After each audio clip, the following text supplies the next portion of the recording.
வணக்கம். தாய் டிவியின் பிரதான செய்திகளுடன் இணைந்திருக்கும் நான் ரோஷானி மனோரஞ்சன்.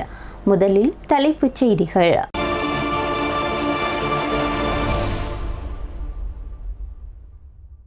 அனுர ஆட்சியில் ஜனாதிபதி செயலகத்திற்குள் ஆபத்தான அதிகாரி. விசாரணையில் வெளியான அதிர்ச்சி தகவல்கள். போதைப்பொருள் ஜாம்பவான்களுக்காக கோடிகளை வாரியிறைத்த முன்னாள் ஆட்சியாளர்கள். அரசின் கடும் எச்சரிக்கை. ஜாலில் இதுவரை கண்டறியப்படாத மேலும் 2 மனித புதைகுழிகள். சிறையில் இருந்து திடுக்கிடும் தகவலை வெளியிட்ட சோமரத்ன ராஜபக்ஷ. அரசியல் பழிவாங்கலில் ஈடுபடும் அரசு விரைவில் வீட்டிற்கு விரட்டியடிக்கப்படும். சாகர காரியவசம் எச்சரிக்கை. உக்ரைனின் அமைதி திட்டத்தை நிராகரித்தது ரஷ்யா. புடினின் அதிரடி அறிவிப்பு. ஹார்மோஸ் நீரிணையை ஈரான் கட்டுப்பாட்டில் இருக்கும். அமெரிக்காவிற்கு வெளியுறவு அமைச்சர் எச்சரிக்கை. இனி விரிவான செய்திகள்.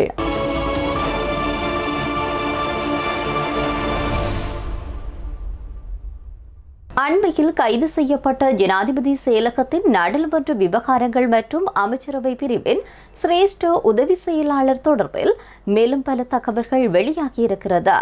பாதாளுலக குழு தலைவர் கரத்தெரிய ராஜீவுக்கு போலி கடவுச்சீட்டு தயாரித்து கொடுத்த குற்றச்சாட்டின் அடிப்படையில் அவர் கடந்த வாரம் கைது செய்யப்பட்டிருந்தார் என்று தகவல் ஒன்று வெளியாகியிருக்கிறது.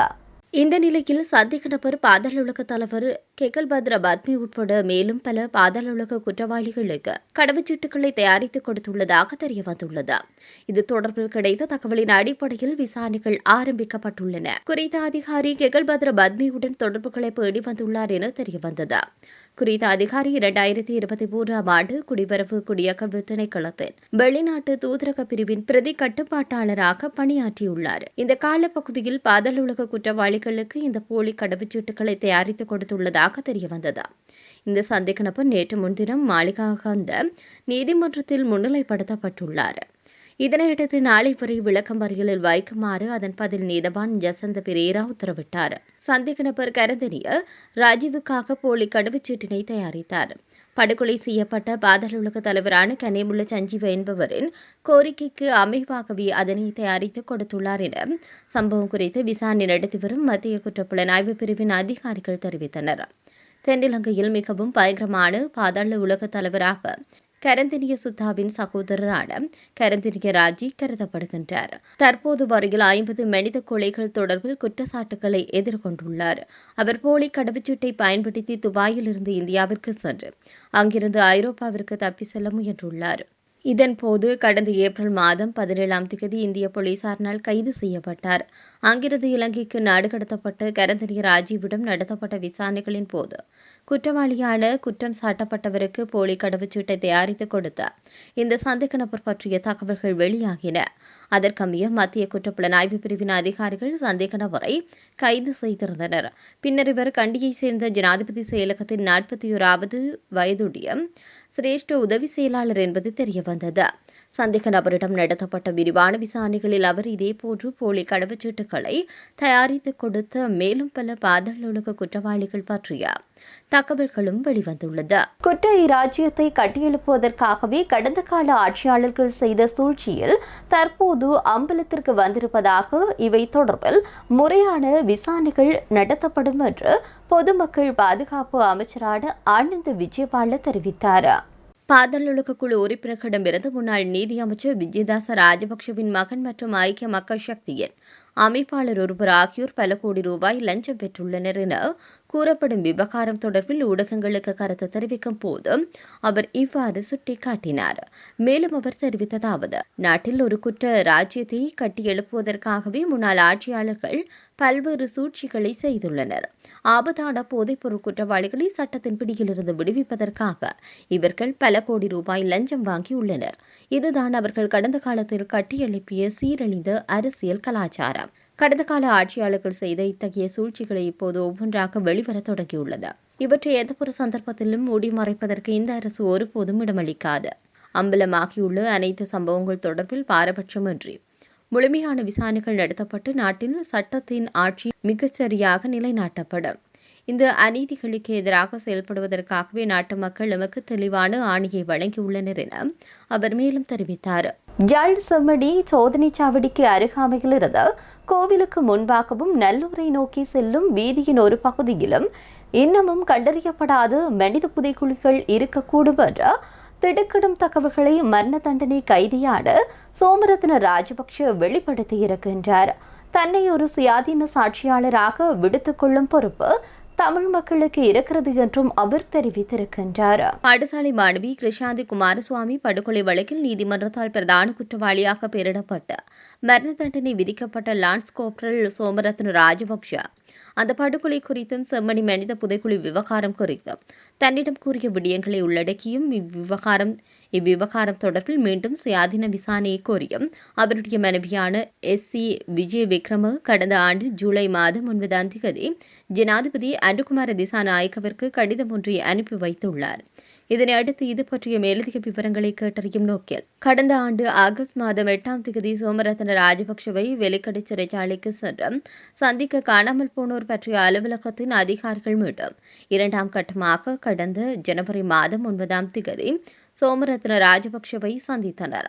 இந்த சந்திப்பின் போது ஜனாதிபதி அனுகுமார திசாநாயக்கவிற்கான கடிதம் ஒன்றை காணாமல் போனோர் பற்றிய அலுவலக அதிகாரிகளிடம் சோமரத்ன ராஜபக்ஷ கையளித்திருந்தார். செம்மணி மனித புதைக்குழி மற்றும் 1996ஆம் ஆண்டு காலப்பகுதியில் இராணுவத்தினரால் யாழ்ப்பாணத்தில் நிகழ்த்தப்பட்ட மீறல்கள் தொடர்பில்தான் ஏற்கனவே அனுப்பி வைத்திருந்த கடிதத்தின் ஊடாகவும் அதன் பின்னரும் பல்வேறு உண்மைகளை வெளிப்படுத்தியிருந்த போதிலும் அவை குறித்து தற்போது வரை எந்தவிதமான ஆக்கப்பூர்வ நடவடிக்கையும் முன்னெடுக்கப்படவில்லை எனவும் இவ்விடயத்தின் தொடர்பில் சுயாதீன குழு ஒன்றை நியமித்து முறையான விசாரணைகளை மேற்கொள்ளுமாறு அதில் கோரிக்கை விடுத்திருந்தார். இவ்வாறானதொரு பின்னணியில் தன்னுடைய மனைவியான சம்பா விஜய விக்ரம ஊடாக கொழும்பு ஊடகம் ஒன்றுக்கு வழங்கிய விசேட நேர்காணலில் மனித புதைக்குழிகள் தொடர்பில் புதிய தகவல்களை சோமரத்ன ராஜபக்ஷ வெளிப்படுத்தினார்.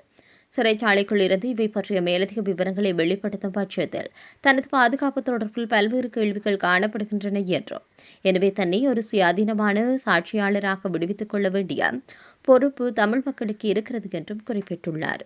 அரசியல் பழிவாங்கல் நடவடிக்கைகளில் ஈடுபட்டு வரும் தற்போதைய தேசிய மக்கள் சக்தி அரசு நாட்டிற்கு மக்களால் மிக விரைவில் வீட்டுக்கு விரட்டியடிக்கப்படும் என்று ஸ்ரீலங்கா பொதுஜன பெரமுன கட்சியினுடைய பொதுச் செயலாளரான சாகர காரியவசம் தெரிவித்தார். இதுகுறித்து ஊடகங்களிடம் அவர் தெரிவிக்கின்ற போது தற்போதைய அரசு நாட்டு மக்களுடைய பிரச்சினைகளை தீர்ப்பதை விடுத்து முற்றிலும் அரசியல் பழிவாங்கல் மட்டுமே செய்கிறது என்று அவர் சாடியுள்ளார். கடந்த காலத்தில் அவர்கள் நாட்டு மக்களுக்கு வழங்கிய வாக்குறுதிகள் எதனையும் நிறைவேற்றவில்லை. அரசின் இத்தகைய மக்கள் விரோத போக்கிலும் அரசியல் பழிவாங்கல் நடவடிக்கைகளினாலும் நாட்டு மக்கள் பெரும் ஏமாற்றம் அடைந்துள்ளனர். எனவே இந்த ஏமாற்று அரசை ஆட்சியிலிருந்து விரைவில் வீட்டிற்கு விரட்டியடிப்பதற்கு மக்கள் தயாராகி விட்டனர் என்று அவர் தெரிவித்தார்.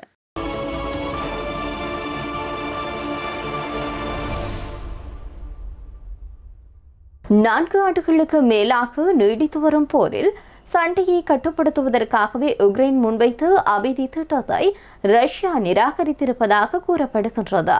உக்ரைனில் 4 பிராந்தியங்களை முழுமையாக கைப்பற்றும் தன்னுடைய போர்க்கள இலக்கை தொடரப்போவதாக ஜனாதிபதியான விளாடிமிர் புடின் அறிவித்திருக்கின்றார். ரஷ்ய அரசு தொலைக்காட்சிக்கு அளித்த நேர்காணலில் பேசிய புடின் முக்கியமாக ரஷ்யாவின் எண்ணெய் தொழிலை இலக்காக கொண்டு தீவிரமடைந்துள்ள உக்ரைனின் ட்ரோன் தாக்குதல்களை எதிர்கொள்ள ரஷ்யா தன்னுடைய வான் பாதுகாப்பு திறனை அதிகரிக்க வேண்டும் என்று கூறினார்.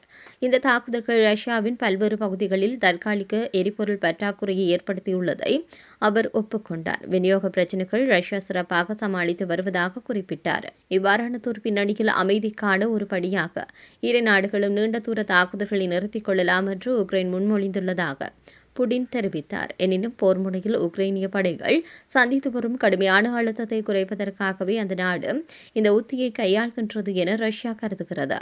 அமெரிக்கா மற்றும் ஈரானுக்கு இடையில் அண்மையில் கையெழுத்தான புரிந்துணர்வு ஒப்பந்தத்தின்படி சர்வதேச அளவில் முக்கியத்துவம் வாய்ந்த கடல் வர்த்தக தளமான ஹார்மூஸ் நீரிணையில் அடுத்த 30 நாட்களுக்கு ஈரானின் முழுமையான மேற்பார்வை மற்றும் கட்டுப்பாட்டிலேயே இருக்கும் என்று அந்த நாட்டினுடைய வெளியுறவு அமைச்சர் அப்பாஸ் ஆராக்ஷி திட்டவட்டமாக தெரிவித்திருக்கின்றார்.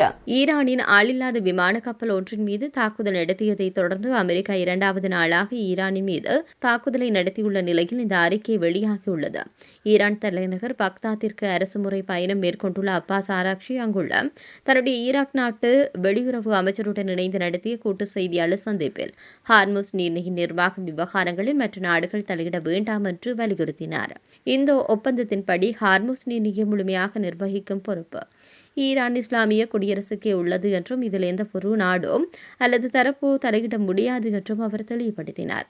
தற்போதைய பதற்றமான சூழலில் ஏதேனும் வெளிநாட்டு தலையீடுகளோ அல்லது ஒரு தலைப்பட்சமான இராணுவ நடவடிக்கைகளோ எடுக்கப்பட்டால் அது பிராந்தியத்தின் நிலைமையை மேலும் மோசமாக்குவதுடன் இந்த முக்கிய கடல்வழி பாதைகளை வணிக கப்பல்களின் போக்குவரத்திற்காக முழுமையாக திறப்பதில் பெரும் தாமதத்தை ஏற்படுத்தும் என்று ஆராய்ச்சி எச்சரித்தார்.